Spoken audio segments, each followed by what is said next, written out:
Chapter 14. What? I squeal. Why? What's going on?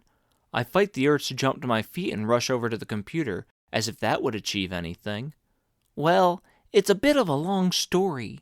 Ugh, great. But basically, I was able to find out this lab was a research facility at first for some kind of microscopic fungus a scientist dude found coating the bottom of the emerald deposits in this particular canyon. You know, the one that makes the emerald veins all, well, emeraldy. Right, go on. And apparently this scientist guy called these single-cell microorganisms emeraldites, or at least that's what he decided to name them. Clever, I mutter. About as much as the name Funny Comics for a comic book company, really. This scientist dude must not have had an overly big creative side. Not surprising for someone so left-brained, though, I guess. Also, Grover Canyon State Park is the only place this microscopic fungus exists. Like, in the entire world. It's never been found anywhere else or on any other emeralds or emerald deposits. Well, as far as anyone knows, according to the research I did on the internet after I read the files. Interesting. So the facility has internet connection? Who'da thunk? Although I guess it makes sense for a high-tech place. Anyway, at one point the researchers added a laboratory to the facility because they quickly realized these fungal emeraldites actually have the potential for, like, super high-level healing, like in all living things. And basically, all top-notch pharmaceutical scientists would have to do was tinker with the little buggers a little, and they'd have the cure to all kinds of crazy diseases like we've never had before.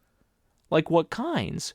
Come to think of it, this whole pharmaceutical tinkering thing sounds like the perfect job for Mom.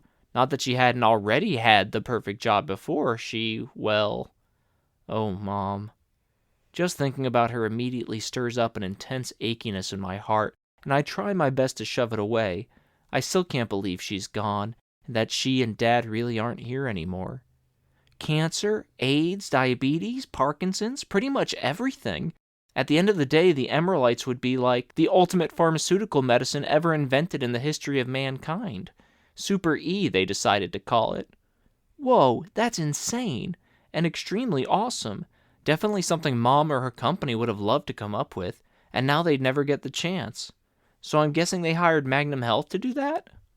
Yep, it was the leading pharmaceutical company at the time. That is, until Mom's FarmCorp came along. This was about 20 years ago, by the way, Pete says. Whoa, so what happened to them? You know, to all the people working here? Though I'm not sure I really want to know the answer. Pete swallows hard, rubs the back of his neck. Well, that's the other thing. Based on the files, it turns out there's an extremely dangerous phase of this so-called tinkering, a phase that takes a little while to complete, and in which the fungus is actually pretty much the total opposite of the greatest medicine to ever exist. Oh? I hold my breath.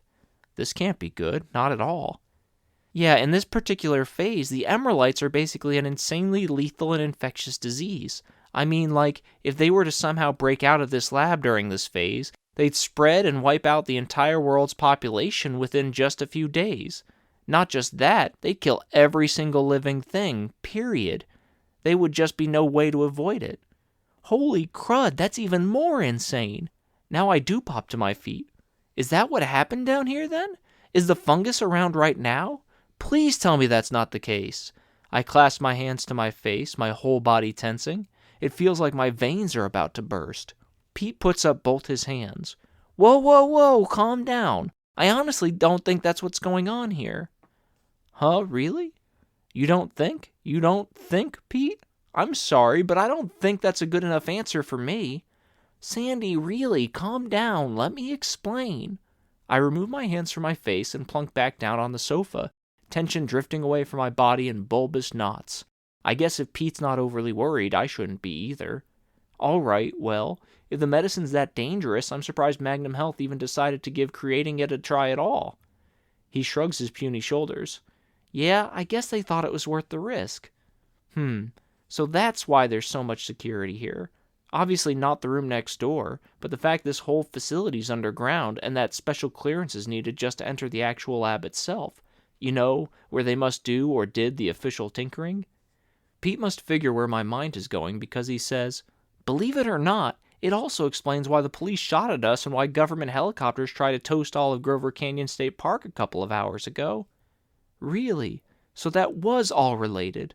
Holy crud, I have to admit, I did have a feeling, I just couldn't be sure. Pete nods. You see, according to emails Dr. Sarah Kahn exchanged with the government, by law Magnum Health had to keep it and the local authorities up to date with the work on the Emeraldites. And it was all kept secret from the public because of how extremely hazardous the project is during that crucial phase. They didn't want to freak anyone out and cause mass pandemonium. Makes sense. So they had all kinds of special emergency protocol in place something, well, went wrong. Which I assume it did. 20 years ago anyway, right? Given all the old dead bodies lying around. Actually, I have to admit, kind of interestingly, it doesn't look like that. Huh? What do you mean?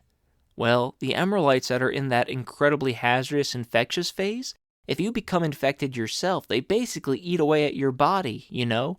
Like your skin, muscles, bones, everything, until you die and your body's literally gone a few days later. And there's no cure, of course. They don't know how to make one yet. Oh, I let the utter horror and grossness of all that sink in. That's definitely a fungus I'd never like to come into contact with.